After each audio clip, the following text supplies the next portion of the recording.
تلنگانہ کے governor doctor تملیسائی سوندرراجن نے آج صبح اکبرالدین اویسی قائد مجلس مقننہ پارٹی کو عبوری اسپیکر کے طور پر حلف دلایا۔ راج بھون میں منعقدہ ایک سادہ تقریب میں انہوں نے اکبر اویسی کو تلنگانہ اسمبلی کے تیسرے میعاد کے پہلے اجلاس کے لیے یہ حلف دلایا۔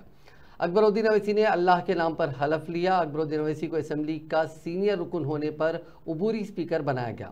حلقہ اسمبلی چندرائن گٹا سے وہ مسلسل 6 مرتبہ اسمبلی کے لیے منتخب ہوئے۔ اس تقریب میں وزیر اعلیٰ ریونت ریڈی، سبکدوش اسپیکر پوچارام سریواس ریڈی، ریاستی وزراء اور دیگر اہم شخصیات نے شرکت کی۔ بعد ازاں اکبر اویسی اسمبلی پہنچے، جہاں انہوں نے اس تیلگو ریاست کی تیسری میعاد کے لیے منتخب تمام ارکان کو حلف دلایا۔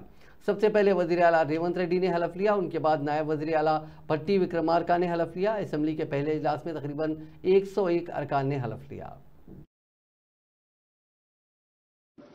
To kindly administer the oath.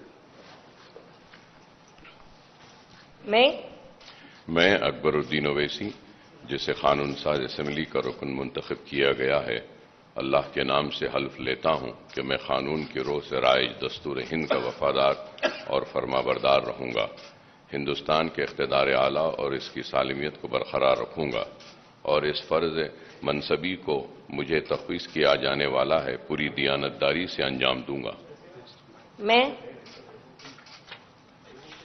میں اکبرالدین اویسی، رکن تلنگانہ قانون ساز اسمبلی، اللہ کے نام سے حلف لیتا ہوں کہ میں ایوان کے قواعد کا پابند رہوں گا، ان پر عمل کروں گا اور آداب مجلس کو ملحوظ رکھتے ہوئے ایوان کی روایات کا احترام کروں گا۔